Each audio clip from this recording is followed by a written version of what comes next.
Assalamualaikum warahmatullahi wabarakatuh.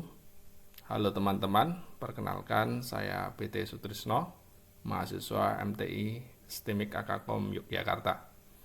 Pada kesempatan ini izinkan saya sharing tentang struktur streaming menggunakan Apache Spark. Sebelum kita masuk ke materi, izinkan saya memperkenalkan tentang MTI STIMIK Akakom Yogyakarta, di mana salah satu fokusnya adalah menghasilkan lulusan dalam bidang data engineering dan data science.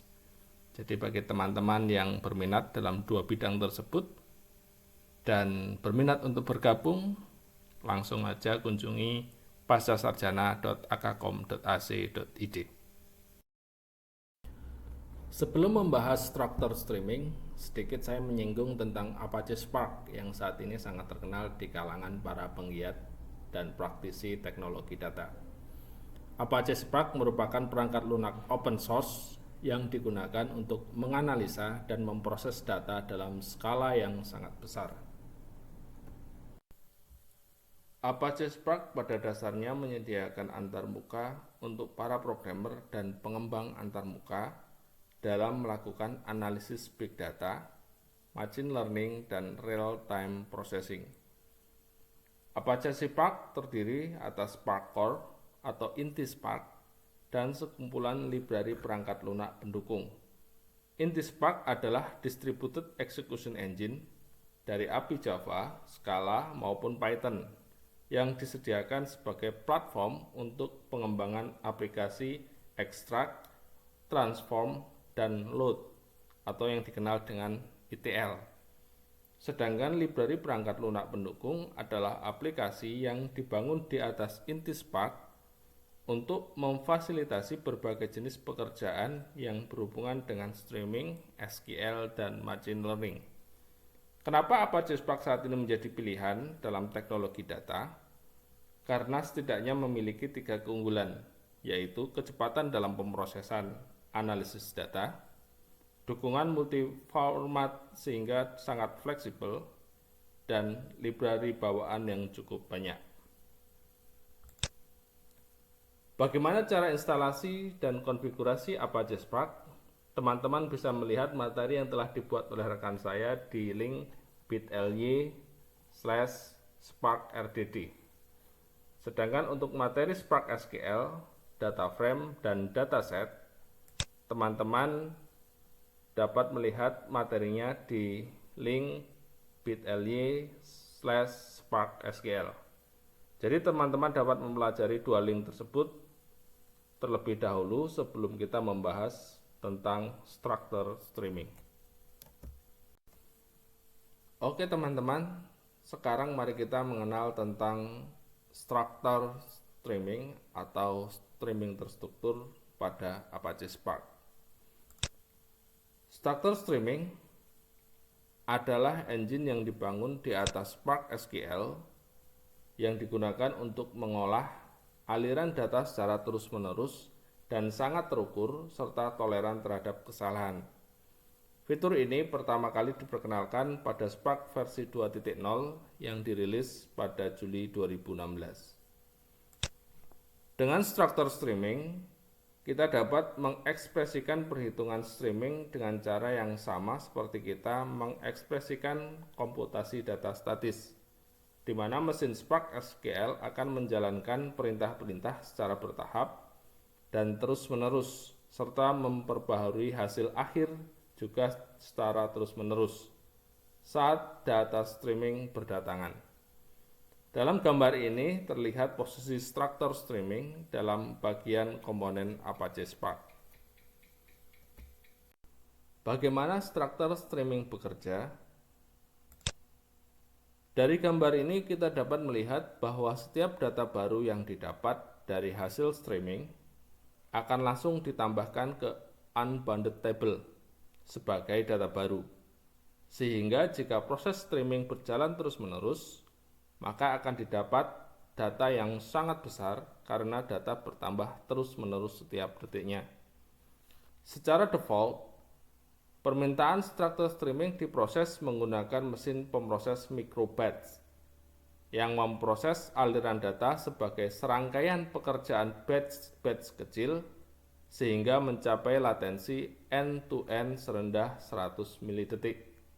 Namun sejak Spark versi 2.3, Spark telah memperkenalkan mode pemrosesan latensi rendah baru yang disebut pemrosesan berkelanjutan, yang dapat mencapai latensi ujung ke ujung serendah 1 milidetik dan tanpa mengubah operasi dataset atau data frame di query.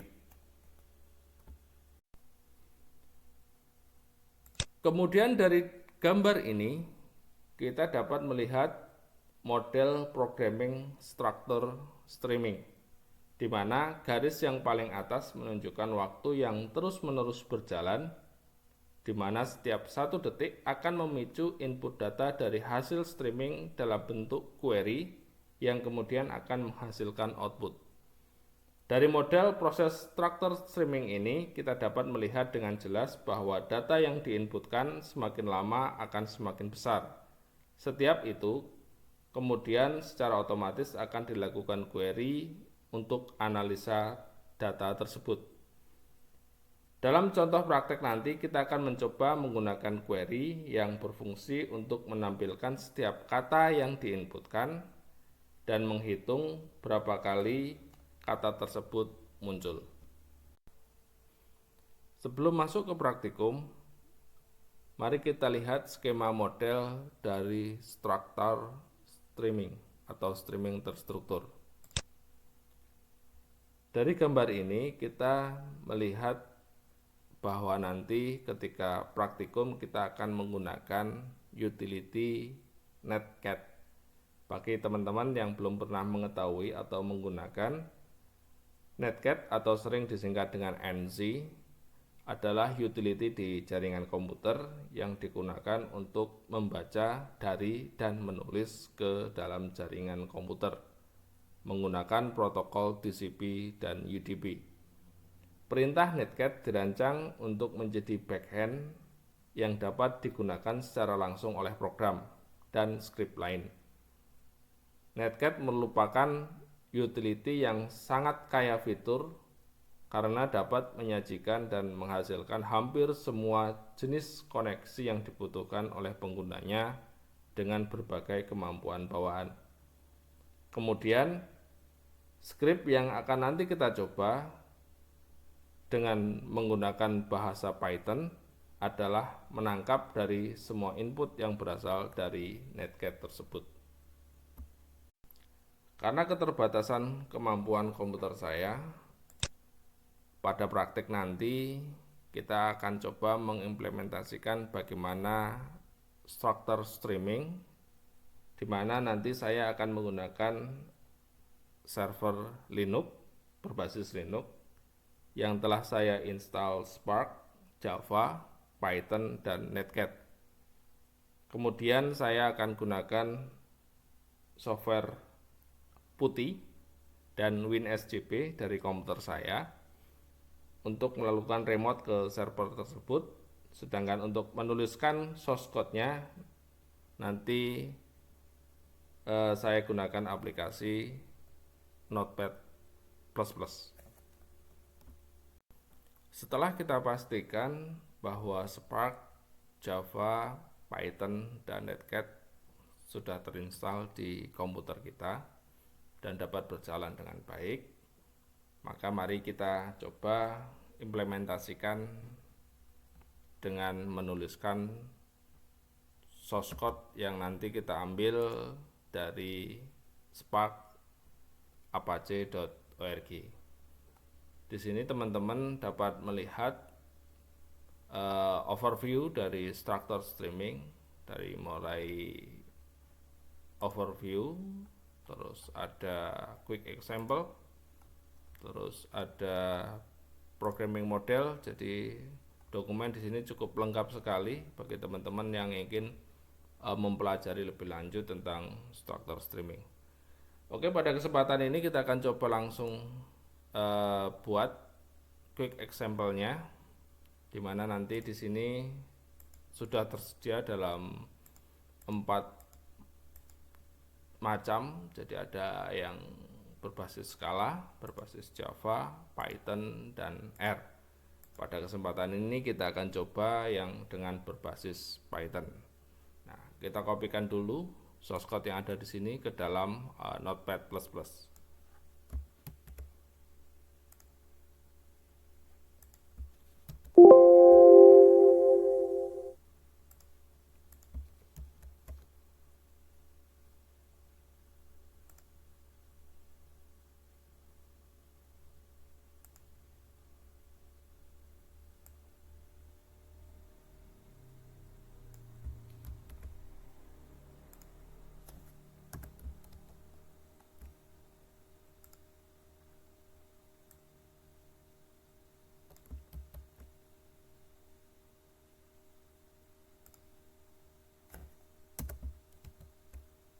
Oke, cukup 3 bagian ini yang kita kopikan. Kemudian kita simpan ke dalam file dengan ekstensi .py.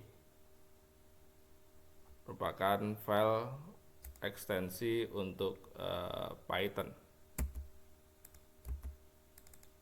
Kita simpan di sini.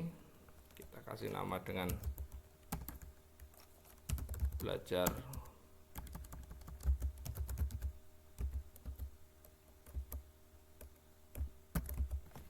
struktur. Jangan lupa filenya harus berekstensi .py.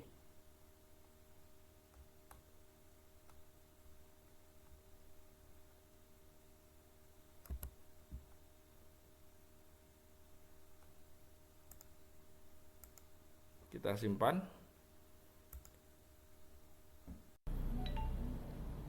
Sedikit menjelaskan tentang source code yang sudah kita masukkan tadi. Pada bagian ini adalah proses membuat data frame dengan mempresentasikan stream yang berasal dari koneksi ke localhost dengan port 9999. Sedangkan pada bagian ini adalah proses untuk menghitung setiap masukan berdasarkan per kata. Sedangkan pada bagian ini adalah proses untuk menghitung jumlah kata yang nantinya akan ditampilkan dalam output. Langkah selanjutnya adalah kita mengekspor atau memasukkan file Python ini ke dalam server. Di sini saya menggunakan aplikasi WinSCP. Saya masuk dulu ke server. Oke, kita kopikan saja file tadi ke dalam server. Oke, sudah masuk. Selanjutnya adalah kita remote server menjalankan netcat dan menjalankan file Python tadi, file struktur streaming tadi di dalam server. Di sini saya menggunakan aplikasi bantu atau program bantu menggunakan Putih.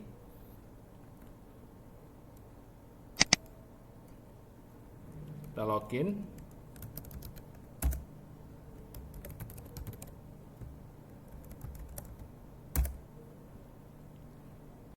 Selanjutnya kita buka halaman Putih lagi. Jadi nanti kita akan bekerja di 2 halaman dari Putih agar kita dapat melihat proses yang sedang berjalan. Jadi di sebelah kiri adalah halaman yang kita akan gunakan untuk menjalankan netcat dan nanti menjalankan input. Sedangkan di sebelah kanan adalah halaman yang nanti kita menjalankan program Python yang tadi sudah kita tuliskan. Kita login terlebih dahulu.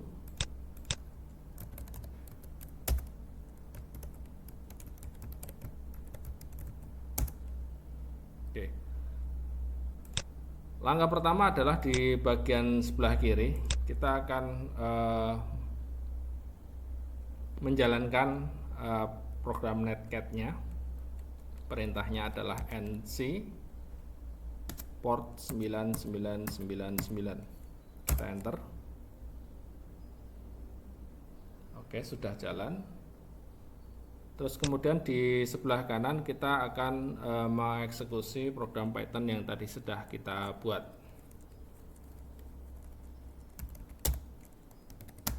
Kemudian nama file dari Python-nya.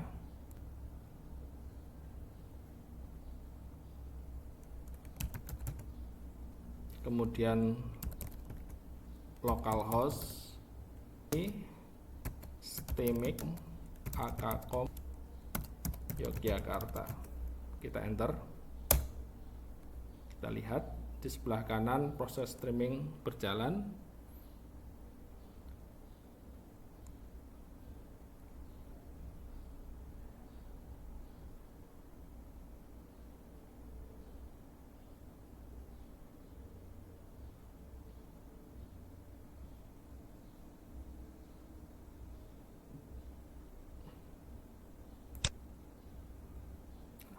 Teman-teman bisa melihat di sebelah kanan, di situ kata yang sebelah kiri dimasukkan di laman sebelah kiri, ada kata MTI itu dihitung muncul 1 kali, kata STMIC dimuncul 1 kali, kata Yogyakarta itu dimunculkan 1 kali, dihitung 1 kali, dengan kata akcom itu dimunculkan 2 kali, sesuai dengan yang dituliskan di laman sebelah kiri. Jadi karena script yang kita buat tadi adalah menghitung jumlah kata, maka struktur yang ditampilkan juga dalam struktur kata. Jadi teman-teman bisa membuat, mungkin kalau ingin membuat per huruf atau per entitas-entitas yang lain, jadi itu bisa memungkinkan. Contoh dari penggunaan dari struktur streaming ini adalah pada kalau teman-teman bermain di media sosial, suka bermedia sosial, pasti akan mengenal trending dan seterusnya. Jadi teman-teman bisa melihat pola penghitungan trending, terus tagar dan seterusnya. Itu salah satunya menggunakan model dari struktur streaming ini. Demikian praktek singkat dari struktur streaming. Kesimpulannya adalah struktur streaming adalah engine di atas Spark SQL yang menyediakan pemrosesan streaming secara cepat, terukur, toleran, end-to-end dengan hanya sekali perintah untuk sebuah proses secara terus-menerus. Demikian sharing knowledge singkat ini, semoga bermanfaat untuk kita semua. Saya akhiri. Assalamualaikum warahmatullahi wabarakatuh.